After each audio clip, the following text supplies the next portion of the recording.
경기도 가평의 한 계곡에서 물에 빠진 남편을 숨지게 한 혐의로 재판에 넘겨진 이은혜와 공범 조연수. 계획적 살인 인정하십니까? 1심에서 무기징역을 선고받고 수감 중인 이 씨가 남편 생명보험금 청구 소송을 옥중에서도 진행하고 있는 것으로 드러났습니다.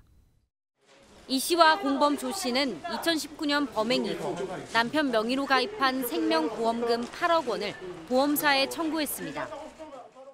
하지만 보험사는 이 씨의 소득에 비해 보험 납입 액수가 크고 보험 수익자가 모두 이 씨인 점을 의심해 거절했던 것으로 전해졌습니다.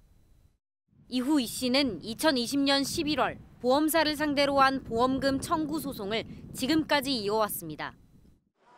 보험금 소송은 이 씨의 최종 형사재판 결과가 나온 후에 선고가 내려질 전망인데 1심 선고에 불복해 항소한 이 씨의 항소심 선고는 오늘 오후 열릴 예정입니다.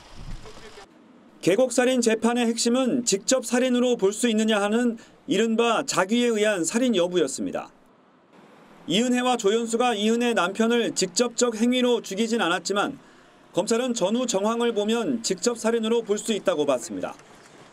이은혜가 남편을 장기간 심리적으로 지배한 이른바 가스라이팅 해온 상황에서 남편이 이은혜의 말에 따라 계곡에서 뛰었다면 그 자체가 직접적 살인이라는 게 검찰 기소의 핵심이었습니다. 재판부는 가스라이팅에 의한 직접 살인은 성립하지 않는다고 판단했습니다. 근거가 불충분하다는 이유에서였습니다. 대신 남편이 수영을 전혀 못한다는 걸 알고도 물에 빠진 남편을 적극적으로 구조하지 않은 정황은 충분히 인정된다며 부작위에 의한 살인 혐의는 인정했습니다. 그러면서 검찰 구형대로 이은혜에게 무기징역을, 공범 조현수에겐 징역 30년을 선고했습니다. 재판부는 부작위에 따른 살인이지만 앞선 살인미수나 8억 원의 보험금 수령 시도를 볼 때 직접 살인만큼이나 죄가 무겁다고 판결 이유를 설명했습니다. 넉 달간 재판을 지켜본 이은혜 남편의 유족은 결과를 받아들였습니다. 만족한다고 말씀을 드리고 싶습니다. 또 법원의 판결에 존중을 드리고 싶고요.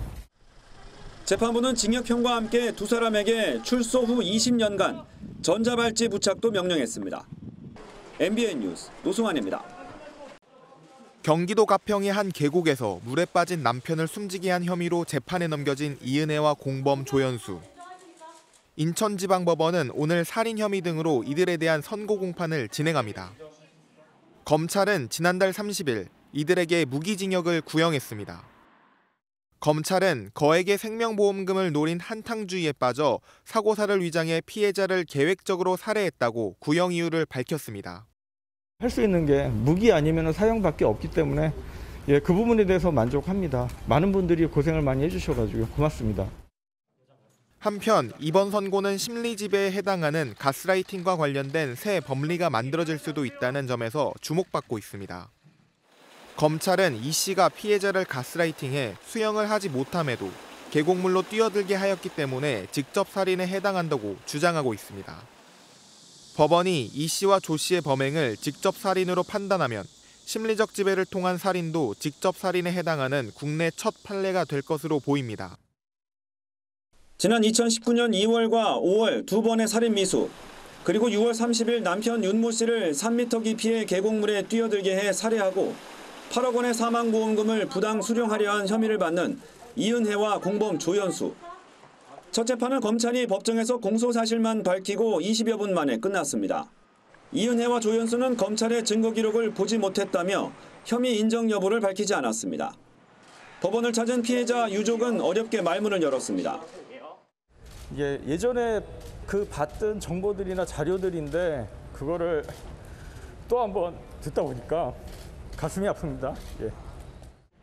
그러면서 피고인들이 입장할 때 고개도 숙이지 않는 등 반성의 여지가 없었던 것 같다며 엄벌을 촉구했습니다.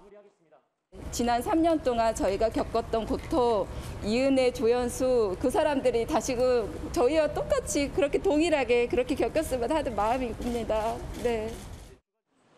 재판이 열린 인천지방법원에는 이번 사건에 관심을 보여주듯 시작 전부터 취재진과 방청객들로 북적였습니다. 두 사람에 대한 재판은 지난달 27일에 시작되려다가 변호인 선임으로 일주일 미뤄졌습니다. 다음 재판은 오는 30일 오후 2시에 열릴 예정입니다. 두 사람이 재판에 넘겨질 때까지 살인 혐의를 완강히 부인해온 만큼 향후 재판 과정에서 치열한 법리 공방이 예상됩니다.